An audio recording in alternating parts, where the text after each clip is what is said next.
ಆತ್ಮೀಯ ಬಂಧುಗಳೇ, ಶ್ರೀಮದ್ ಭಗವದ್ಗೀತೆ ತತ್ವ ವಿವೇಚನೆ ಟೀಕಾ ಅಧ್ಯಾಯ 5 ಕರ್ಮ ಸನ್ಯಾಸ ಯೋಗ. ಇದರಿಂದ ಇವತ್ತು 15ನೇ ಶ್ಲೋಕವನ್ನು ತಿಳ್ಕೊಳ್ಳೋಣ. ಶ್ಲೋಕ 15.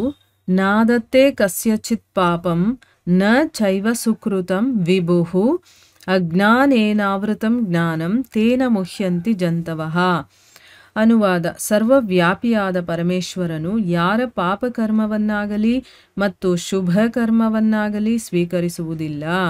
ಆದರೆ ಅಜ್ಞಾನದ ಮೂಲಕ ಜ್ಞಾನವು ಮುಚ್ಚಲ್ಪಟ್ಟಿದೆ. ಅದರಿಂದಲೇ ಎಲ್ಲ ಅಜ್ಞಾನಿ ಮನುಷ್ಯರು ಮೋಹಿತರಾಗುತ್ತಿದ್ದಾರೆ. ಇದು ಶ್ಲೋಕ ಮತ್ತು ಅದರ ಅನುವಾದ. ಈಗ ನಾವಿದನ್ನು ಅರ್ಥ ಮಾಡ್ಕೊಳ್ಳೋದಕ್ಕೆ ಪ್ರಯತ್ನ ಮಾಡೋಣ. ಇಲ್ಲಿ ಯಾವ ಸಾಧಕರು ಎಲ್ಲ ಕರ್ಮಗಳನ್ನು ಮತ್ತು ಕರ್ಮಫಲಗಳನ್ನು ಭಗವಂತನಿಗೆ ಅರ್ಪಿಸಿ ಕರ್ಮಫಲಗಳಿಂದ ತಮ್ಮ ಸಂಬಂಧವನ್ನು, ಅಂದರೆ ಈಗ ನಾವು ಮಾಡಿರುವಂಥ ಎಲ್ಲ ಕೆಲಸಗಳು, ಅದರ ಫಲಗಳು ಎಲ್ಲವನ್ನ ನಾವು ಭಗವಂತನಿಗೆ ಸಮರ್ಪಣೆ ಮಾಡಿದ ಮೇಲೆ, ಅಂದರೆ ಆ ಸಂಬಂಧವನ್ನೇ ಕಡಿದ್ಕೊಂಡ್ಬಿಟ್ಮೇಲೆ ಅವರ ಶುಭಾಶುಭ ಕರ್ಮಗಳಿರುತ್ತಲ್ಲ, ಅದರ ಅವ್ರು ಮಾಡಿರುವಂಥ ಶುಭ ಅಶುಭ ಕರ್ಮಗಳ ಫಲ ಇರುತ್ತಲ್ಲ, ಅದಕ್ಕೇನಾದರೂ ಭಗವಂತನೇ ಭಾಗಿಯಾಗ್ತಾನಾ ಅಂತಂದ್ಬಿಟ್ಟು ನಮಗೊಂದು ಕ್ಯೂರಿಯಾಸಿಟಿ ಬರ್ಬೋದು. ಈಗ ನಾನೇನೋ ನನ್ನ ಕರ್ಮಗಳನ್ನು ಅದರ ಫಲಗಳನ್ನು ಕಡ್ಕೊಂಬಿಟ್ಟೆ ಭಗವಂತನಿಗೆ ಸಮರ್ಪಣೆ ಮಾಡಿ. ಈಗ ನಾನು ತಗೊಂಡಿಲ್ಲ ಅಂತಂದರೆ ಅದನ್ನು ಭಗವಂತ ಏನಾದರೂ ತಗೊಳ್ತಾನ ಅಂತಂದ್ಬಿಟ್ಟು ಇಲ್ಲಿ ಪ್ರಶ್ನೆ ಬರ್ಬೋದು ನಮ್ಮಲ್ಲಿ ಅನ್ನೋದಕ್ಕೆ ಈಗ ಉತ್ತರ ಕೊಡ್ತಾ ಇದ್ದಾನೆ ಭಗವಂತ. ಸರ್ವವ್ಯಾಪಿಯಾಗಿರುವಂತಹ ಪರಮೇಶ್ವರ ಯಾರ ಪಾಪಕರ್ಮವನ್ನೇ ಆಗಲಿ ಅಥವಾ ಶುಭ ಕರ್ಮವನ್ನೇ ಆಗಲಿ ಸ್ವೀಕಾರ ಮಾಡೋದಿಲ್ಲ.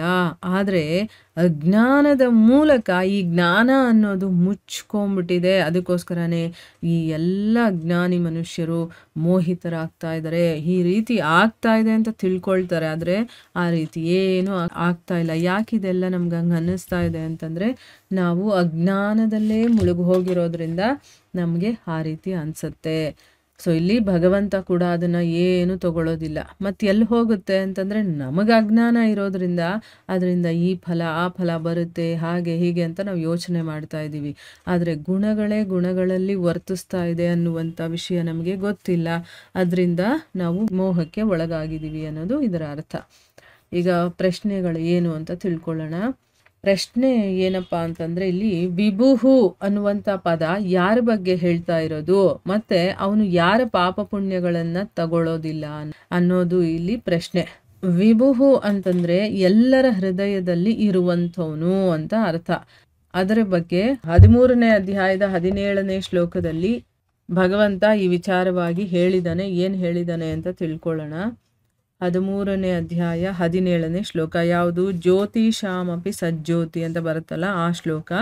ಅದರಲ್ಲಿ ಹೇಳ್ತಾನೆ, ಆ ಪರಬ್ರಹ್ಮ ಅನ್ನುವಂಥದ್ದು ಜ್ಯೋತಿಗಳಿಗೂ ಕೂಡ ಜ್ಯೋತಿಯಾಗಿದ್ದಾನೆ, ಮತ್ತು ಮಾಯೆಗಿಂತ ಅತೀತವು ಬೋಧ ಸ್ವರೂಪವು. ಅಂದರೆ ಏನು?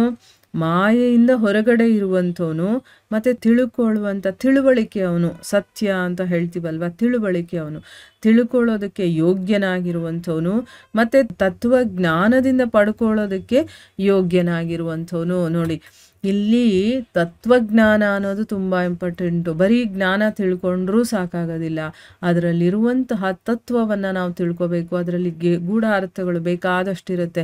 ಆ ತತ್ವವನ್ನು ನಾವು ಸರಿಯಾಗಿ ತಿಳ್ಕೋಬೇಕು. ಆ ತಿಳ್ಕೊಳ್ಳೋದಕ್ಕೆ ಯೋಗ್ಯನಾಗಿರುವಂಥವನು, ಮತ್ತು ಎಲ್ಲರ ಹೃದಯದಲ್ಲಿ ವಿಶೇಷ ರೂಪದಿಂದ ಸ್ಥಿತನಾಗಿರುವಂಥವನು ಅಂತ ಹೇಳ್ತಾರೆ. ಅವನ ಬಗ್ಗೆ ಹೇಳಬೇಕಾದ್ರೆ ಇಲ್ಲಿ ಈ ವಿಚಾರಗಳನ್ನು ಹೇಳಿದ್ದಾರೆ 13ನೇ ಅಧ್ಯಾಯದಲ್ಲಿ. ಇನ್ನು ಇದೇ ವಿಚಾರವನ್ನು 15ನೇ ಅಧ್ಯಾಯದ 15ನೇ ಶ್ಲೋಕದಲ್ಲಿ ಕೂಡ ಭಗವಂತ ಹೇಳಿದ್ದಾನೆ. ಏನು ಹೇಳಿದ್ದಾನೆ? ಸರ್ವಸ್ಯ ಚಾಹಂ ಹೃದಯ ಸನ್ನಿವಿಷ್ಟು ಅಂತ ಬರುತ್ತಲ್ಲ ಆ ಶ್ಲೋಕ. ಅದರಲ್ಲಿ ಏನು ಹೇಳಿದ್ದಾನೆ? ನಾನೇ ಎಲ್ಲ ಪ್ರಾಣಿಗಳ ಹೃದಯದಲ್ಲಿ ಅಂತರ್ಯಾಮಿ ರೂಪದಿಂದ ಸ್ಥಿತನಾಗಿದ್ದೀನಿ. ಅಂತರ್ಯಾಮಿ ಅಂತ ಹೇಳ್ತೀವಲ್ವ, ಆ ಶಬ್ದಗಳನ್ನು ಕೇಳಿರ್ತೀವಿ. ಅದು ಭಗವಂತನಿಗೆ ಹೇಳುವಂಥದ್ದು. ನನ್ನಿಂದಾನೇ ಅವರಿಗೆಲ್ಲ ಸ್ಮೃತಿ ಬರುತ್ತೆ, ಜ್ಞಾನ ಇದೆಲ್ಲ ಉಂಟಾಗೋದು ನನ್ನಿಂದಾನೇ. ಮತ್ತು ಸಂಶಯ ದೋಷ ಇದರ ನಿವಾರಣೆ ಕೂಡ ನನ್ನಿಂದಾನೇ ಆಗುತ್ತೆ. ಮತ್ತು ಎಲ್ಲ ವೇದಗಳ ಮೂಲಕ ನಾನೇ ತಿಳ್ಕೊಳ್ಳೋದಕ್ಕೆ ಯೋಗ್ಯನೂ ಕೂಡ ಆಗಿದ್ದೀನಿ. ಮತ್ತು ವೇದಾಂತದ ಕರ್ತೃ ಮತ್ತು ವೇದಗಳನ್ನೆಲ್ಲ ತಿಳ್ಕೊಂಡಿರುವಂಥವನೂ ಕೂಡ ನಾನೇ ಆಗಿದ್ದೀನಿ ಅಂತಂದ್ಬಿಟ್ಟು ಭಗವಂತ ತನ್ನ ಬಗ್ಗೆ ಹೇಳ್ಕೊಂಡಿದ್ದಾನೆ. ಇನ್ನು ಇದೇ ವಿಷಯವಾಗಿ 18ನೇ ಅಧ್ಯಾಯದ 61ನೇ ಶ್ಲೋಕದಲ್ಲೂ ಕೂಡ ಹೇಳಿದಾನೆ. ಏನ್ ಹೇಳಿದಾನೆ? ಈಶ್ವರ ಸರ್ವಭೂತಾನಾಂ ಅಂತ ಶ್ಲೋಕ ಬರುತ್ತಲ್ಲ, ಅದರಲ್ಲಿ ಹೇಳ್ತಾನೆ ಅರ್ಜುನನಿಗೆ, ಶರೀರ ರೂಪಿ ಯಂತ್ರದಲ್ಲಿ ಆರೂಢನಾಗಿರುವ ಅಂದ್ರೆ ಅದ್ರ ಒಳಗಡೆ ಇರುವ, ಆಮೇಲೆ ಸಂಪೂರ್ಣ ಪ್ರಾಣಿಗಳನ್ನ ಅಂತರ್ಯಾಮಿ ಪರಮೇಶ್ವರ ತನ್ನ ಮಾಯೆಯಿಂದ ಅವರ ಕರ್ಮಗಳ ಅನುಸಾರವಾಗಿ ಅಲಿಸ್ತಾ ಎಲ್ಲಾ ಜೀವಿಗಳ ಹೃದಯದಲ್ಲಿ ಸ್ಥಿತನಾಗಿದ್ದಾನೆ ಭಗವಂತ ಅಂತನ್ಬಿಟ್ಟು ಅಲ್ಲೂ ಕೂಡ ಹೇಳಿದ್ದಾರೆ.